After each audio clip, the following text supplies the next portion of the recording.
is the Bloody Disgusting Podcast Network. The following contains mature subject matter, coarse language, intense situations, and is meant for an adult audience. Listener discretion is advised.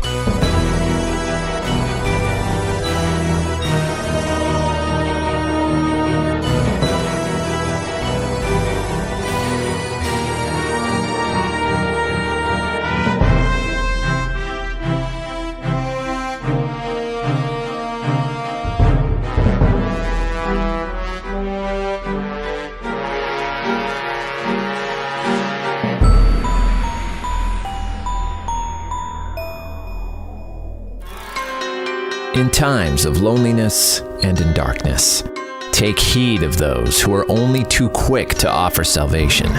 For as much as it conjures angels, it can also reveal demons. Bleeder's Digest, issue number 6, Mr. Nobody. This story is called Mr. Nobody by Lauren Shand. I was 6 years old when my parents divorced. I don't blame my dad. My mother was out of control. The best way to describe her was a word that rhymes with witch, but starts with the letter B.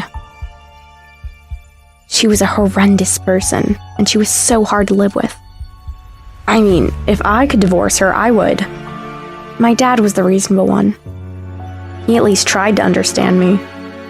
She wore the pants in the relationship, and my dad would often cower and gave in to her. Probably just to shut her up. My mother was an overly refined woman. You never saw her without her face on. She loved living in high society, and that's something my father was able to provide for her. She had lunch with their friends weekly, and always dressed like $1 million. I'm not sure why she even wanted me. I was too messy and didn't fit into her perfect life. I think after all her friends started having kids, she felt pressure or thought she was missing out on something. It all starts with one of them wanting a baby and praising the joys of motherhood for them all to want to have one. Her friends are cut from the same cloth, all wealthy and egocentric. So, procreating is just something to do when you're bored and have everything and anything money can buy. Babies were the new Birkin bag, but my mom got a knockoff Louis Vuitton with me. I often called her by her first name, Andrea, just to piss her off. She constantly reminds me, Victoria! Don't you dare call me by my name. I deserve your respect. I didn't go through 20 hours of labor to hear you call me that. It's Mother. It was more like evil Satan devil lady. Victoria, I can hear you. Sorry, Mother. I swear she harnesses some sort of resentment toward me for not being able to get back in her size 2 jeans since the pregnancy. I'm an only child and kind of lonely. Andrea never wanted to play with me, and my dad was always gone at work. I think he worked such long hours to stay away from her. She would always nag at him and use the only power she had to make him feel like he was a piece of crap. She loved controlling him in their relationship, just like she liked to control me. My mother would often arrange playdates with her friends' children, but I didn't like any of them. All the girls wanted to play dolls and pretend to be mini versions of their mothers. Yuck! That sounded like a death sentence. I could hardly stand being around my mother, so why would I want to pretend to be just like her? The only boy that ever came to play was William, but he was so boring. He didn't like to play anything. He had all these weird allergies and just wanted to stay indoors and read. I liked to climb trees, play baseball, and build forts out of sticks. My mother didn't like me to do anything I found fun, so we constantly argued. She never appreciated my thirst for adventure and the way my creative mind worked. My talents were wasted on her. Before I knew it, it was fall, and I was starting 4th grade. Yay, another year at Wellington Prep. I hope you can hear the sarcasm in my voice. Of course, Andrea had me go to private school. I wanted to go to public school like all the kids on TV. You didn't have to wear this stupid blue and black checkered skirt with a white-colored PK shirt. And of course, don't forget the elitist school logo embroidered on the left upper side of the shirt. Ever since I could remember, I was always told how incredibly bright I was. Like, off the chart smart. I loved learning about new things and was so curious about the world and how it worked. I even skipped a grade when I was in 1st grade. I thought maybe this year would be different. Learning excited me, and people didn't. Maybe this year would be different, and I would make some friends or fit in socially. I didn't belong at home. I didn't belong with my mom's friends. I wasn't allowed to belong with the boys down the street, but maybe I can belong there. My mother quickly pushed back the curtains to let the morning light in. I put the blanket over my head and shut my eyes. Time for school, Victoria. You're gonna be late if you don't hurry up. Ugh. Well, I guess the alternative was hanging out with her all day, so I'd rather get ready for school. I got dressed and hurried down the stairs for breakfast. I grabbed my lunch and rainbow backpack and headed out the door. I made sure to pull out my brand new water bottle. The walk to the bus stop is long enough for me to need a few sips of water on the way. The autumn wind tickled my face and made my long auburn strands of hair dance around my freckled face. The trees had started to lose their leaves, and their branches brushed up upon the windows of neighborhood houses. I sat alone on the bus ride to school. All the kids had sat with their friends, and the only open seat was next to Dustin the dummy. I wasn't sitting next to him. I was already struggling in the popularity department, so I didn't need to downgrade my status even more. When I got to school, I was greeted by my new teacher, Miss Anderson. She seemed really nice, and I was excited to be in her class. I sat behind Misty Coldwell. She was one of the most popular kids in 4th grade. Her dad created some tech company, and they were disgustingly rich. For some reason, she had it out for me. I mean, I wasn't that special, since she had it out for everyone who wasn't in her social circle. I raised my hand and said, "Miss Anderson, may I use the bathroom?" She motioned me to go. Hurry up, we just started. Please use the restroom before class. I hurried to the bathroom. I guess all that water on the way to school caught up to me. I peed as fast as I could, wiped, flushed, and went to the sink to wash my hands. I turned on the water, which was ice cold, and started washing my hands. I looked in the mirror and noticed what looked like a bruise on my face. I leaned in closer, resting my body on the sink. I got a better glance and saw it was just a dark smudge of dirt. As I went to grab some water to wash it off, I noticed the sink was full of water and dripping down my shirt and onto the floor. Crap! My shirt and skirt are soaked! Now it looks like I peed my pants. What am I gonna do now? I tried to dry with one of those hand dryers that are super loud and scare the crap out of you. But it didn't help at all. I reluctantly went back to class with a giant water stain on the front of my skirt. I rushed into the classroom and headed straight to my desk, praying nobody would see what I had done.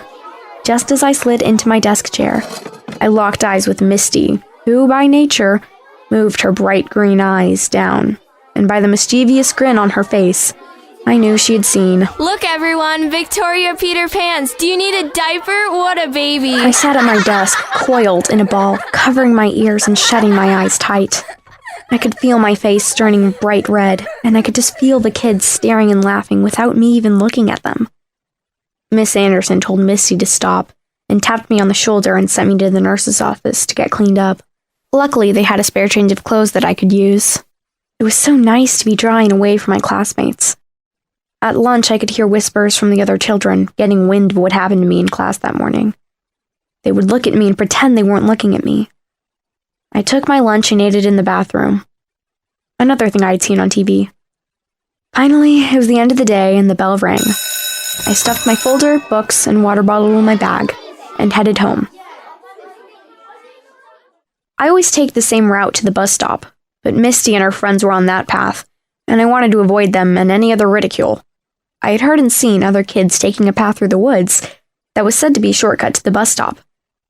Normally, I was content with my normal route. It had never failed me in the past. I decided to try the way through the woods this time. Anything to avoid those mean girls.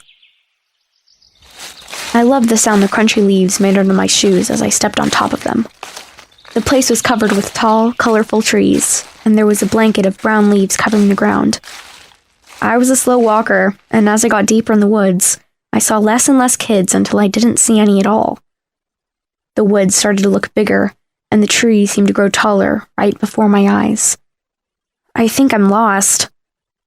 I went from full-on calm to panicked in a matter of seconds. My palms were sweating, and I could feel my heart beating outside of my chest. I was scared.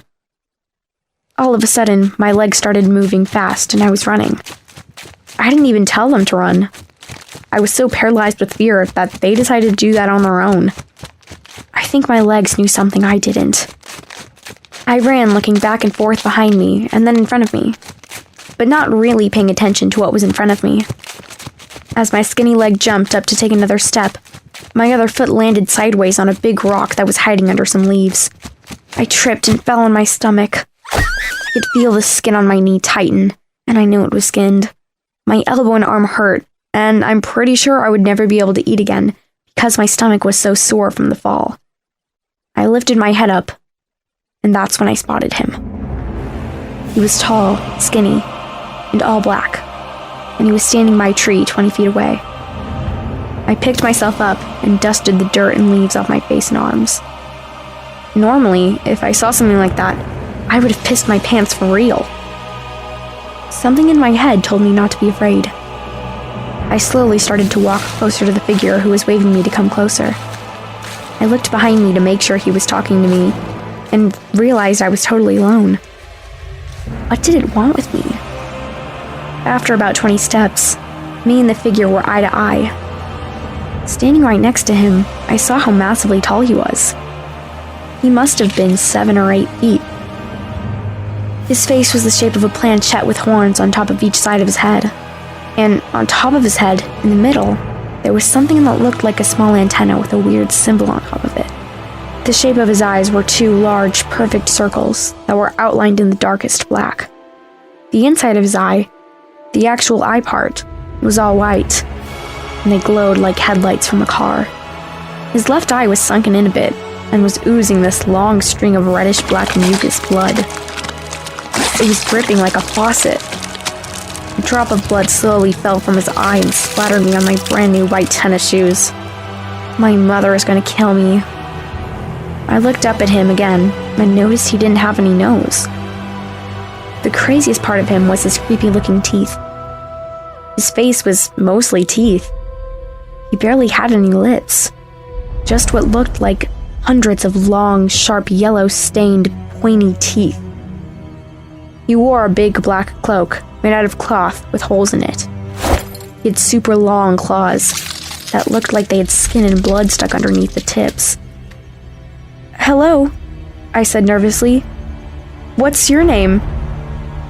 He responded with a deep, gravelly voice. It was a tone that I had never heard before. "I'm Mr. Nobody." Mr. Nobody. That's your name? That's not a name. I guess your parents must have thought there were too many Johns in this world. I'm Victoria. Do you want to be my friend? Yes. Mr. Nobody explained that he had a bad reputation for doing bad things. He said they weren't true at all, and that people were afraid of him and made up stories about him because he looked different. He also asked if I had ever heard of his name before. Of course I didn't. I would have remembered a name like that. He seemed kind of lonely like me, so I invited him to come home with me to play. When we got to the bus stop, the bus had already left. We had no choice but to walk home. He didn't seem to mind. I did most of the talking. Actually, he talked very little. I think he was shy. He was a great listener. I told him all about my horrible day and how mean Misty was to make fun of me. I also warned him about my horrible mom and what a fun sucker she would be. He seemed to be really interested in the stories about my mother and how mean she was. I told him if he was scared of her, I would protect him. When we finally arrived home, I told him to run upstairs to my room. It was the second door on the left. I knew my mom wouldn't approve of him. If the child didn't belong to a country club, they weren't able to play with me. I'm pretty sure Mr. Nobody didn't belong to one. My mother stopped me on the way in the house and asked me how my day was and why I was so late. I told her I missed the bus and made a new friend. Before she could ask me any more questions, I told her I had a lot of homework and ran upstairs to get away. When I got upstairs, Mr. Nobody was nowhere to be found. More of Bleeder's Digest issue number 6, Mr. Nobody, after this.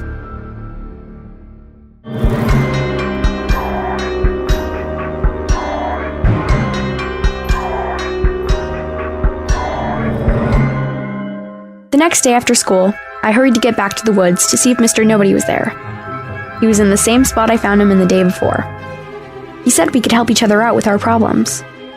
He asked me to try and bring Misty to our secret spot in the forest, and that he had a surprise for me. He also warned me not to tell anyone about him. The next day at school, I told Misty that I found a really cute puppy in the woods, and it was stuck, and I needed her help to get it free. My mom had been watching the news last week, and there was this story about some kidnapper who would lure kids to his car, telling them that he found all these puppies that needed help. Misty was dumb, and I knew she would agree to come. She loved animals, especially puppies.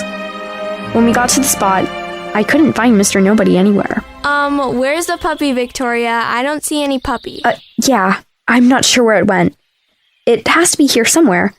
I think I hear it. Come on, Victoria. We both know there isn't a puppy. I mean, are you this desperate to have friends that you thought you can trick me into coming here? You're such a loser. As she went on about how pathetic I was, I looked up, and Mr. Nobody was standing right behind her. And she had no idea. Within a flash, he picked her up by the front of her uniform and lifted her up to his big, white eyes. She was so close, I could see Misty's reflection in them. Misty instantly started screaming, with her legs kicking rapidly. She begged me to help her. Victoria, help me! I thought it was funny, and I started laughing. Same way she laughed at me when I returned to class wet from the bathroom sink. Mr. Nobody slowly tilted his head back, and the antenna on top of his head started to grow, and the emblem on top of it spun. He opened up his mouth wide. Inside his mouth, he had a second mouth, with razor-sharp teeth around the jaw that gaped wide enough to swallow Misty whole. And that's just what he did. I was fascinated by those razor-sharp teeth on his second mouth. I watched them puncture little triangle holes all around Misty's body that slowly leaked her blood as she was going down. It was like an assembly line. When I looked into his white eyes, I could occasionally see Misty's bloody face floating by as if she washed ashore in his body. The left eye started oozing blood again.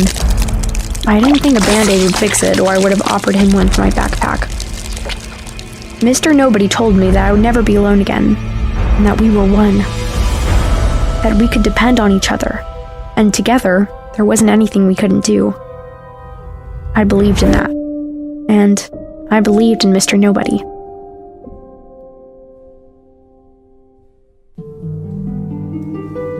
When we arrived home, we were exhausted. I mean, I know how I feel after I eat Andrea's double-decker tacos, and Mr. Nobody ate Misty. Like a whole person. We stood on the porch, as I explained to him that my mother would be upset if she saw him, and that he should climb the trellis to my room. I told him not to take it personal. She hated everyone, including me. As I pointed to the backyard, the red front door slammed open. Victoria, what are you doing out there? Oh man, how am I going to explain this to her? Who are you talking to? Come inside, I want to show you something. I can't believe she didn't see Mr. Nobody. I mean, he was standing right next to me talking. Gosh, she's so high on herself she didn't even notice him. I mean, it was for the best. When we got inside, I told Mr. Nobody to go up to my room, and I would be there shortly. I put my backpack down and hung my jacket on the hook on the wall and headed into the kitchen to see what Andrea wanted to show me. Look! You've been invited to Jenny Harris's birthday party on the lake! I didn't want to go to Jenny Harris's party, but I knew my mom would make me go.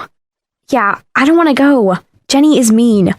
They probably meant to send it to someone else. Gosh, Victoria, you're always so negative. Is it so weird to think that someone might want to be your friend? I'm not even going to answer her. My mother was convinced that Jenny's intentions were pure. I later found out she invited everyone in the class. Her mom didn't want to exclude anyone. I knew Andrea would make me go no matter what. She always wanted me to be accepted and popular for her own selfish reasons. She wanted a second childhood and was trying to live that through me. And she always made me do things I didn't want to do. Victoria, what's all this red stuff splattered all over you? It's everywhere. I told her Jason Brown had been so clumsy and splattered his ketchup packet on me by accident. She told me to put my clothes in the wash immediately so they wouldn't stain. I must have had Misty's blood on me. I didn't realize there was any red on me. Mr. Nobody needs to be more careful. I wasn't going to take the blame for his work. I marched upstairs, put my dirty clothes in the wash, and retreated to my room. Mr. Nobody was gone again. I wonder where he goes at night. The sun kept trying to poke its way through the thick, gray clouds to reflect its light on the docile lake. The sound of children playing echoed through the water and reflected back into my ears. When we arrived at the party, the moms were, of course, talking about the disappearance of Misty Coldwell. How could she be this popular and deaf? I heard one of the moms say that Misty's friends were waiting for her to show up on the walking path, and she never did, and she'd been missing since Tuesday. I'm shocked she never told one of her dumb friends that she was going to meet me. I bet she was too embarrassed to be seen with me.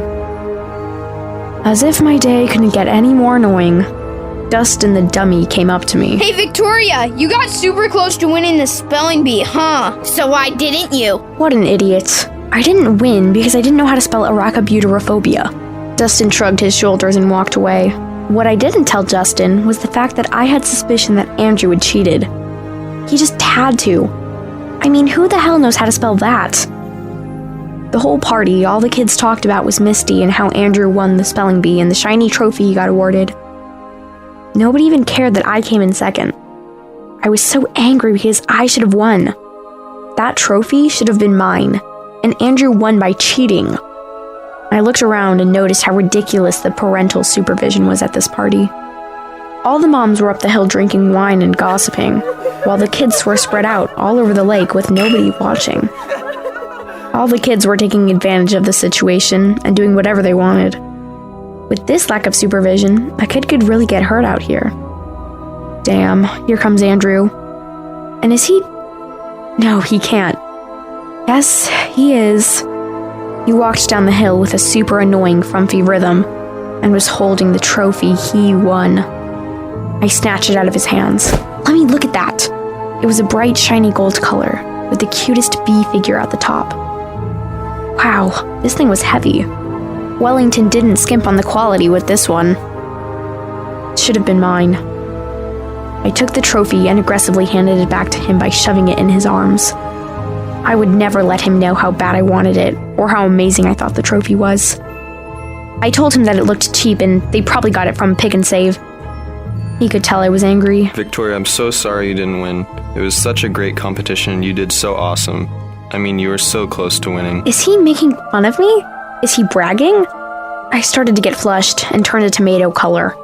I asked Andrew to walk down a little further to where the sun was shining through the clouds. Without any hesitation, he walked down to where I was standing by the water. All of a sudden, the sky got dark. Like a dark cloud had covered the sun. That dark cloud was Mr. Nobody. As I turned around, he and I made eye contact, and within a matter of seconds, Mr. Nobody had taken the trophy from my hands and started to slowly pierce Andrew's skin through his stomach with it. He used the bee's stinger to make the first opening. Once the stinger had made its way through, Mr. Nobody pushed harder, so the whole thing was shoved inside Andrew, and the bee was coming out on the other side of his back. His light blue shirt started to turn an ugly rust color. He was losing blood fast, and his t-shirt started to absorb it like a sponge. I looked at Andrew's face, and he was in pure shock. Blood started slowly dripping out of his mouth. Mr. Nobody kicked the rest of the trophy through Andrew's intestines until the big fat bottom was lodged inside his stomach. That was the first time I saw someone's intestines, and boy did they look gross. Andrew fell to the ground and landed practically in the water. As Andrew floated away to his new home, Mr. Nobody snapped the bee off the top of the trophy and handed it to me. At least he knew I was a winner. Before I knew it, the current from the lake pulled the small body in and washed away the blood-stained dirt on the shore. In the distance, I heard, "Cake time!" I rinsed my hands off with some lake water, and Mr. Nobody and I went up the hill to have some cake. After we sang happy birthday to Jenny, I saw Andrew's mom pacing back and forth, followed by a look of complete panic. She called out Andrew's name frantically. I complained of a stomachache and asked my mother to take me home. She said we should stay and help look for Andrew. I told her that he would turn up. He's probably just playing in the water. I knew they wouldn't find him alive, so I wanted to leave. I told her, I have a stomach ache, and I think I'm going to vomit. Andrea grabbed her keys, and we all got in the car to head home. On the way home, I noticed both Andrew and Misty's bloody heads floating behind Mr. Nobody's eyes. At least they had each other. I wondered what would happen to the two of them. Would they be stuck there forever? I asked Mr. Nobody where he lived, and where he went at night. Andrea interrupted me by asking who I was talking to. I told her my friend. She nervously asked, What friend? Mr. Nobody, I said. I thought it was a good idea for me to tell her about him. We were best friends, and he was so helpful. Mr. Nobody? That's his name? Yes. What does Mr. Nobody look like? He looks like nobody I've ever seen. And he's in the car right now? Well, of course he is. He's sitting right next to me. My mom looked super concerned and confused. I heard her make a voice memo to call a child psychologist. When we arrived home, I made sure to hide the piece of the trophy that Mr. Nobody had given to me. I tucked it away under the folded shirts in my dresser drawer. The next morning, Mr. Nobody and I were in the yard having a tea party. My mom swung open the back door, and she was holding the snapped-off bee from the trophy. She seemed angry and disappointed. She had a look on her face that I still to this day can't describe. It was a look she had never made before. Victoria, I was putting away the laundry and I found this bee. It looks a lot like the trophy Andrew won at the spelling bee. Is it a piece of his trophy? And what are you doing with it? And is this blood on it? I couldn't even get a word in. What's with all the questions, I thought? Did you have something to do with Andrew's disappearance? Start answering me, damn it! I told her that it wasn't me, and that it was Mr. Nobody. I said he was the one who gave me the bee. Then she started talking to herself out loud, but in a quiet, sad whisper. I heard her mention that she needed to call the police. She started sobbing uncontrollably. I didn't want the police to take Mr. Nobody away from me. He was the only one who understood me, and he trusted me. I saw her grab her phone and heard the sound of 3 numbers being dialed. Mr. Nobody looked at me, and I knew what was coming next. I didn't try to stop him. She had this coming for a long time. I watched the antenna from the top of his head grow and extend about 5 feet. The weird symbol on top of the antenna kept spinning repeatedly, catching more speed with each passing second.